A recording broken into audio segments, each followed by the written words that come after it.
All right, well, good morning, everyone, and thank you so much for joining us. It is my pleasure to welcome Premier Doug Ford to Alberta for an announcement that is in every way as historic as the Calgary Stampede that he's been attending over the last couple of days, and is every bit as exciting. I'd like to acknowledge that both of us have ministers and members of our teams in the room as well, and I'd like to welcome the Honourable Stephen Lecce, who is Ontario's Minister of Energy and Mines, the Honourable Kinga Surma, Ontario's Minister of Infrastructure, and MPP Will Boma, the Parliamentary Assistant to the Premier, Minister of Indigenous Affairs and First Nations Economic Reconciliation, Minister of Intergovernmental Affairs and Minister of Northern Economic Development and Growth to Alberta. He's got a very long Minister title. Thompson. And Minister Thompson as well. All right, and Minister Thompson, who I will let the Premier tell you a little bit more about his portfolios. Oh, gosh. Okay. Missed a couple. He's going to go. I'd also like to acknowledge Alberta's Minister of Energy and Minerals, the Honourable Brian Jean. We've got Alberta's Minister of Jobs, Economy, Trade and Immigration, the Honourable Joseph Scow, Alberta's Minister of Transportation and Economic Corridors, the Honourable Devin Dreeshen, and Alberta's Minister of Infrastructure, the Honourable Martin Long are here as well. Did I miss any of my people? All right, I think we've got a few more that are outside as well. We're also joined by guests from energy companies that have strong ties in both Alberta and Ontario. And today marks an important step forward in uniting our country as Alberta joins forces with Ontario to pursue our shared goals of economic growth, opportunity and prosperity. We're signing 2 memorandums of understanding that will see us advance pipelines and pathways to boost exports of homegrown energy and critical minerals to markets across Canada and across the world, and work collaboratively to support both Ontario's automotive industry as well as Alberta's liquor manufacturing industry, industries that contribute substantially to our provincial economies.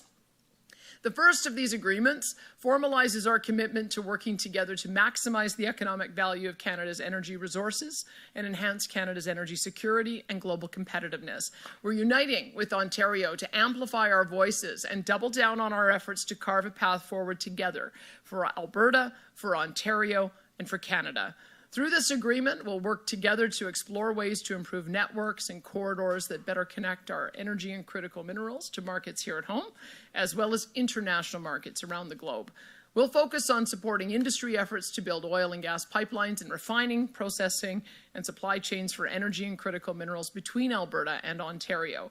We'll work towards accelerating our exports across industries. And that means we're seeking to add more rail lines to increase capacity and enhance access to ports, including to sites in James Bay and southern Ontario. And we will share expertise to advance development of nuclear energy solutions so our provinces can keep up with the ever-growing demand on Alberta and Ontario's electricity grids. We know there's strength in taking a united front, but we cannot achieve our shared provincial goals without cooperation from the federal government. It's vital that the federal government gets fully on board with creating the conditions necessary to strengthen Canada's economy and competitiveness, improve investor confidence, and grow productivity. Ottawa must answer our calls and remove all federal barriers that have harmed Canada's ability to grow the energy sector and other industries, such as mining and manufacturing. And this includes, but is not limited to, repealing or amending the Impact Assessment Act and the oil tanker ban. We're also working to repeal the net zero power regulations and the proposed oil and gas production cap. We also call on the federal government to repeal their electric vehicle mandate that comes into effect next year. Last year, only 4.2% of the cars sold in Alberta were zero-emission vehicles, and the federal government's EV mandate says that 20% of cars sold in 2026 must be zero-emissions vehicles. We buy about 200,000 cars, so that would be about 40,000 cars. So we would have to buy nearly every single zero-emission vehicle manufactured in Ontario last year to hit the 20% target, and we're just one province. So removing federal barriers will allow Alberta and Ontario to attract investment and project partners we need to get shovels in the ground, grow industries, and create jobs. I'm excited to continue collaborating with Ontario so we can reach our shared goals, including to advance pipelines and responsible energy development. I am also pleased to partner with Premier Ford to support the growth of 2 other major industries of significance to Alberta and Ontario. The second memorandum of understanding outlines Alberta's commitment to explore ways to prioritize the purchase of made-in-Canada vehicles for our government fleets in a show of support for Ontario's automotive industry. And it sets the stage for Ontario's government to work with Alberta to explore ways to find additional opportunities to improve the interprovincial trade of liquor products to create even more opportunity for our producers.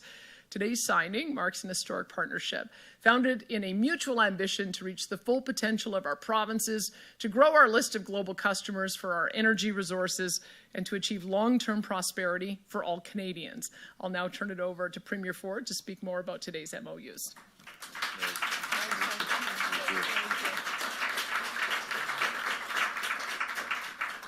Well, good morning, everyone, and boy, I've had a great time here in Alberta, and I love Calgary and the people here. There's an amazing group of folks that live here.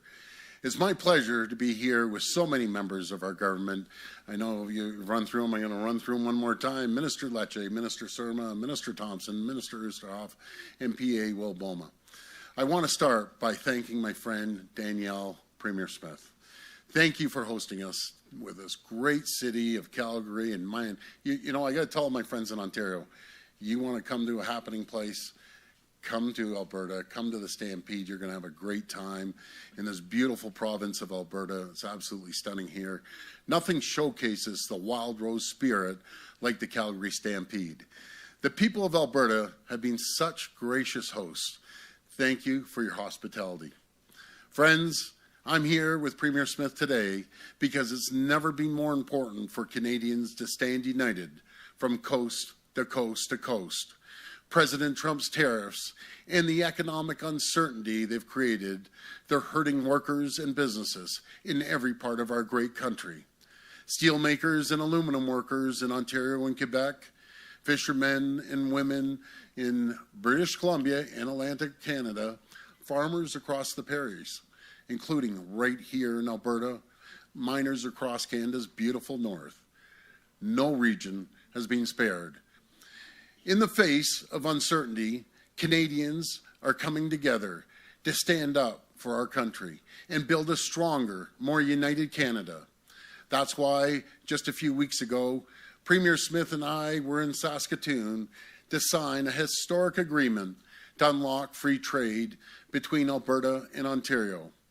Over the last few months, Ontario has signed agreements with a total of 6 provinces to support free trade across Canada. We're doing this because we need to unlock the full potential of our economy. We need to tear down the barriers and red tape that have held us back for far, far too long. We need to make Canada more competitive, more resilient, and more self-reliant. We need to build the future for Canada where we can proudly stand tall, strong, united, and independent, so we can stand up to President Trump's tariffs and anything else that comes our way. That's what brings us here today, to sign 2 new agreements between Alberta and Ontario that will open access to new markets and create thousands of new jobs across Canada. These agreements are transformational. Ontario and Alberta are working together to build new energy and trade infrastructure, including pipelines and rail lines, so we can unlock the full potential of Canada's economy by diversifying our trading partners and bringing our natural resources to new customers and new markets. Built using Ontario steel, new pipelines would connect Western Canadian oil and gas to existing and potential new refineries in Southern Ontario. They will also expand export opportunities, bringing Western oil and gas to new tidewaters right across the world, including by way of a potential new James Bay deep sea port in Northern Ontario. New rail lines would connect Ontario's Ring of Fire region, critical mineral mining projects, and processing facility to Western Canadian ports as we build an end-to-end critical mineral supply chain. This is how we diversify our trading partners. This is how we make ourselves less reliant on the United States. This is how we secure the future of Canada. To move these ambitious projects forward, Ontario and Alberta will soon launch a joint feasibility study to determine the best route for economic and energy corridors, make recommendations on what financing and commercial tools might be needed to de-risk, and learn how we can best support homegrown supply chains, including Ontario's steel sector and our great steel makers. As we build the future of Canada, we will always meet our duty to consult with Indigenous partners and support their involvement with historic funding to help First Nations become equity partners in these nation-building projects. This agreement is a big step forward. To succeed, to build a more competitive, resilient, and self-reliant future, we need the federal government to do its part. We need the federal government to cut red tape and bring regulatory certainty so Canada can attract the kind of private sector investments that will be critical to build this energy and trade infrastructure. No one will build a pipeline to Tidewaters if there's a ban on tankers. This is the craziest thing I've ever heard, a ban on tankers. No one will invest in opening a mine if it takes 15 years to get it to yes. It's time to end excuses, and it's time to start building, and we need to start building now. As part of our agreements today, we've also agreed that Alberta will prioritize Canadian-made vehicles for its government's fleets.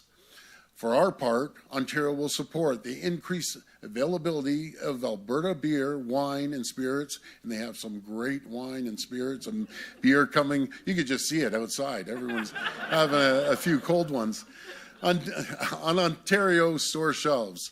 Friends, this is how we protect Canada. We need to protect together to unlock the country's full potential.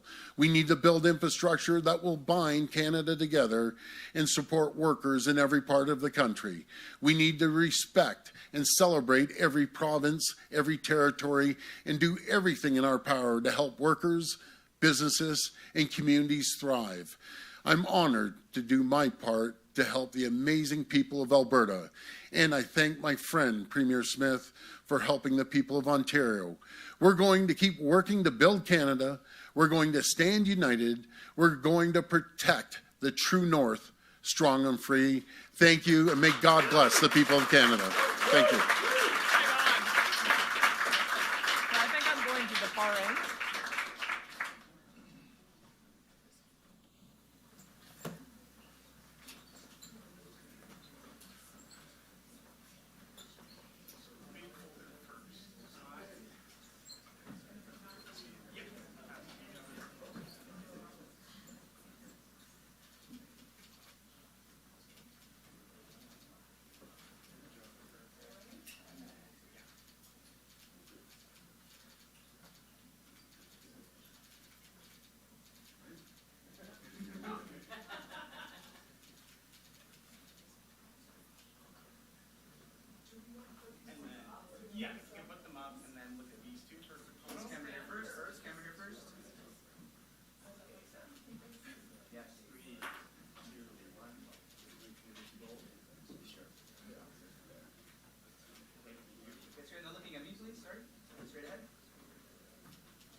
see a lot of Ford Nation people here, so I'm taking this puppy off.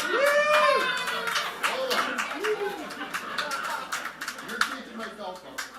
How do you get this off? Okay, there you go. I'll put the Alberta one on.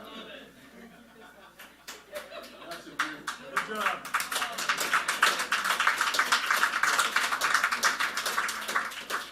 Let me tell you a funny story yesterday, Daniel. Okay, so we're sitting at the table, and I just got this belt buckle. See, it only has two little things and a big gut like mine. Pop these things out. So as soon as they said Premier Ford come up, bang, my belt buckle fell off. And that was it. I was doing. So he had a choice of whether to put it back on or just whip the belt right off. Well, and he whipped the belt off, and I was saying to Scott, if his pants fall Oh, down yeah, that'd be- during this stage, that would not be good. I don't have a body like Arnold Schwarzenegger, but pretty good. I had it right with the first one. Yeah, I shouldn't use the belt buckle. There we go. There we go. That's it. Crazy group. That's beautiful. All right. Oh, this is a beauty. And once you get that on, feel free to come back to the podium.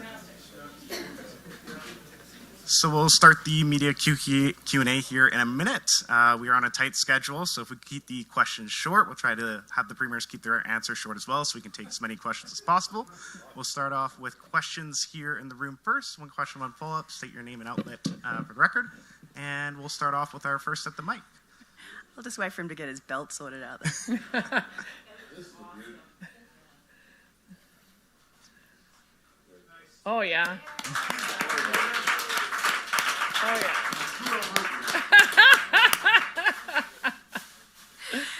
All right.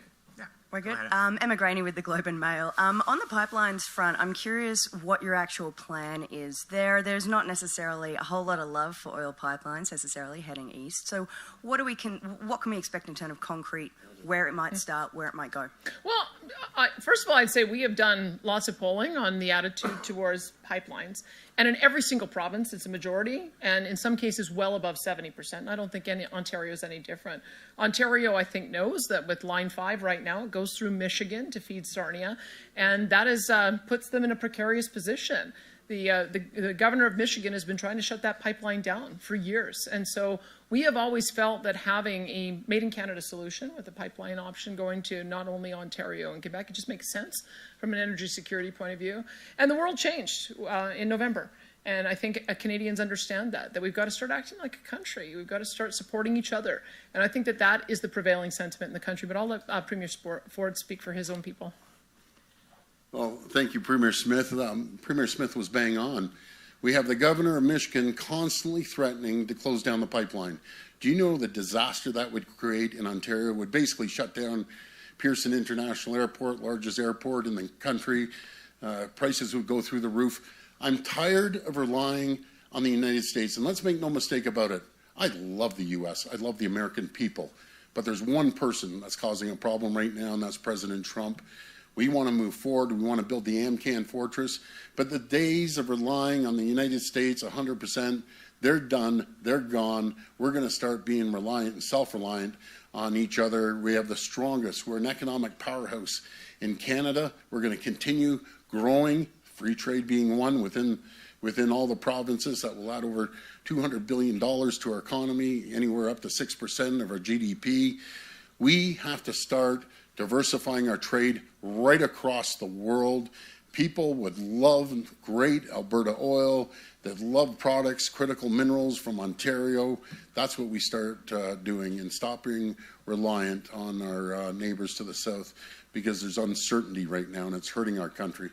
And the fact these are MOUs, I mean, sometimes MOUs don't get a whole lot of traction. What makes this one different? Well, what makes a difference, we're doers. There's a lot of politicians that are talkers, and the federal government, not the present one, because we're hoping we're going to be able to work with the present federal government. But for far too long, for 10 years, under Prime Minister Trudeau, they were treated terribly. The West was treated terribly, Saskatchewan and Alberta. And as I said in our meeting, and you heard it, Premier Smith, we got to start showing respect. Ottawa has to start showing respect to the great folks in the West, especially Saskatchewan and Alberta. I'll hand it over to you. Next, the mic, go ahead. Scott Strasser, Post Media. Question for Premier Smith. Prime Minister Carney was in Calgary over the weekend. Did you speak to him or any other members of the Liberal government? I kept running into ministers. I feel like we're getting love bombed right now. Everywhere I look, there's a new either a prime minister or a new a federal Liberal minister, and that's positive. I think they're out here. They're hearing direct feedback about how frustrated the energy industry has been from the last 10 years of bad laws. No one's sugarcoating it. That's what the feedback that I'm getting as well. So they're getting it pretty straight, and I'm glad they're hearing it. And so I did happen to have a crossover with the Prime Minister at the Carpenters Union event, and he and I chatted a little bit about his pancake flipping technique, which needs a little work. And that's fine. He can come back and do some more practice. But I understand that he told the media there that he thinks a bitumen pipeline to the Northwest BC coast is very likely to be on the large projects list. And I think that is a very positive sentiment. We've got a little bit of work to do to see what that will look like. But we've been very actively engaged with the pipeline companies, asking them what they think the best projects are. And notwithstanding the project that we hope to work on today to James Bay, having an access to the Northwest BC coast is essential to being able to get to Asian markets, and that's the one that we hear the most enthusiasm for. So we'll work with the Prime Minister on that and hope to have some good news in that regard in a few months. Thanks. Hi, Chris Farco with the Calgary Herald. This is a question for both of the premiers. It's been several years anyway since the Energy East project died. So I'm wondering, how will this MOU actually lead to a west-east pipeline going forward? Under what timelines, and how are you going to get a private sector participant involved? I would say that let's work with the different options that we have on the table right now, and there's many ports we can go to. I mean, we've talked about 3 ports really on the BC coast. We've talked about a port up in Grays Bay, potentially port at either Churchill or Port Nelson. This one would be a port at James Bay, and the idea behind that would be let's get some icebreakers in there.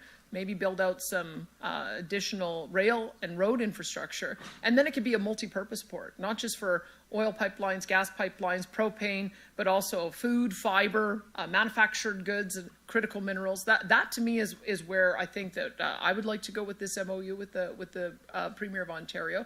And that allows for us to get not only the product out and over to our friends on the East Coast by ship, but we can also get it onto Europe. So if that is in the realm of possible, then let's work on that. And then maybe I'll sign another MOU with my friend Francois Legault at some later point to see if we can get further east.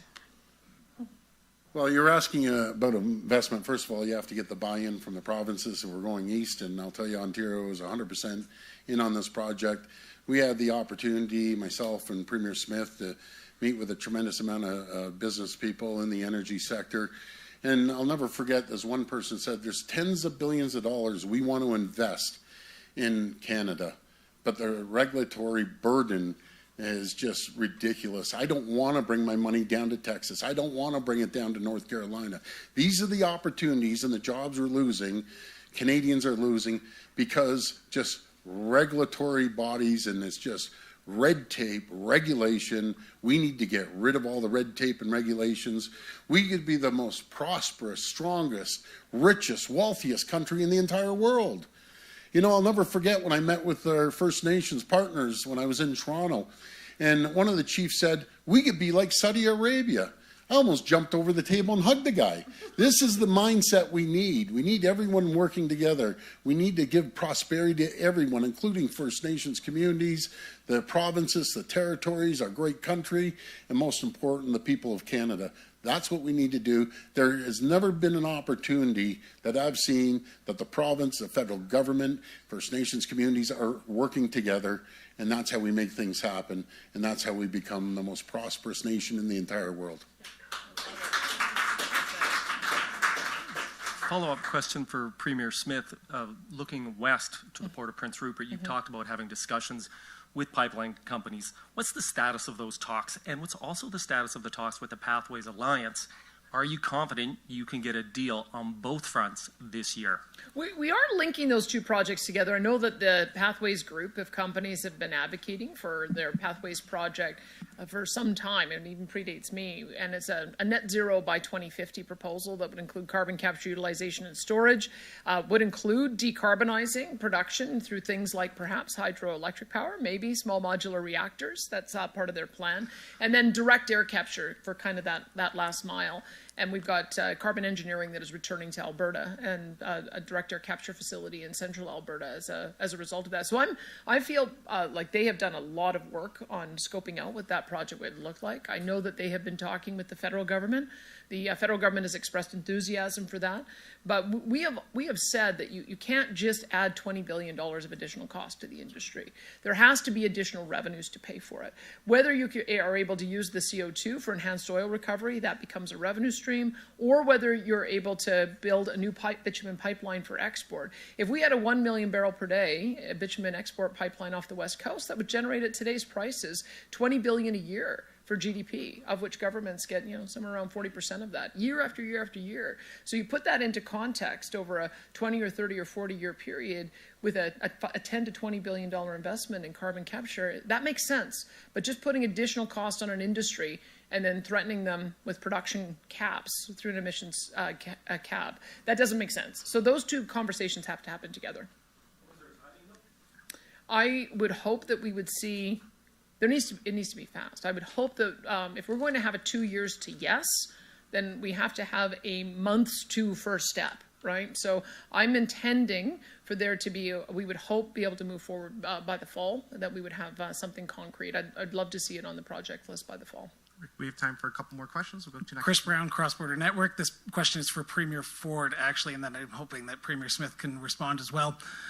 More and more communities and businesses are looking at SMRs out here in Alberta and in Saskatchewan. I know Darlington is underway with their updates and their SMR. How important is it for businesses and communities out in Alberta and Saskatchewan to look at can-do reactors rather than the alternatives right now as we sign this MOU around energy and resources? Well, I'll just address the SMRs. We're leading the G7 in small modular reactors. Minister Lecce's done an incredible job. He's been flying all over the world. He already has some orders. And I want to include everyone right across our country, because that's the way of the future: clean, green, reliable, cost-effective energy. And every person I talk to in the U.S., the great governors, the senators, the congressmen and women, first thing they want to talk about is their energy. Because as you see, these data centers popping up all over the place, they only employ about 10 people, the actual physical building, but what it does, it attracts tech companies like the Amazons and the Googles, and that's where the jobs are created, because they just suck an endless amount of energy, these data centers. So that's the way of the future. We're leading the world, and we're going to make sure we share that technology right across the country. And I would say that the small modular reactors probably make the most sense at rural, remote sites that also have a very heavy energy use. Like our oil sands projects are perfect for it, if you can get both power and steam, power and heat. But I would also say that when we were first starting to talk about a can-do reactor, we thought that with the project being proposed, in Peace Country area, they're talking about 4,000 megawatts. We initially thought, wow, that would swamp our power grid. And now with all the demands for AI data centers, we're thinking, that's maybe exactly what we need. So our parliamentary secretary for affordability and electricity, Chantal de Jong, she's going to be doing a nuclear consultation beginning, I understand, in September, October. So we want to talk to Albertans, because it's new for us. It's not new for Ontario. Ontario gets 60% of their power, I understand, on their grid from nuclear energy. New Brunswick has nuclear power, and is that the only one? New Brunswick and you, and maybe Saskatchewan as well, is a little bit further ahead than us on that. But we have fantastic technology that was pioneered in Ontario. So I would say that the world that we're moving towards with energy is all of the above. And so we'd be looking at yes, both small modular nuclear when they become available, but the can-do reactors as well as one that's under active discussion in the Peace region. So you specifically mentioned the Northern Lights plant that might be going operational, but might be going through. There's consultations that the community is doing alongside businesses. Are you in support of nuclear then? Yes, I have been for some time. We signed an MOU, and that predated me. We signed an MOU with Saskatchewan, Ontario, and New Brunswick to collaborate on nuclear, and we've recommitted to that. So yes. And we have time for one last question. We'll take that in the room here. Good morning, Premier Smith, Premier Ford. My name is Jen Hodson from the Western Standard. I'm directing my question at you, Premier Smith, but maybe you both can weigh in. So Prime Minister Mark Carney has said that he's amicable to the one pipeline in BC. So is that enough? I would say that it depends very much on where you think the world is going. There are a number of forecasting companies that don't do forecasting, they do backcasting, meaning they say, where do we want to be ideologically by 2050, and what would we have to do today to reduce production to get there? I would prefer to deal in the world of reality. And in the world of reality, we have 5 billion people on the planet who want the same standard of living as the industrialized countries. They are going to need energy from all sources to be able to get there. And so if you look at OECD, which does forecasting, they think by 2050 the world is going to need about 120 million barrels a day, up from about 104 today.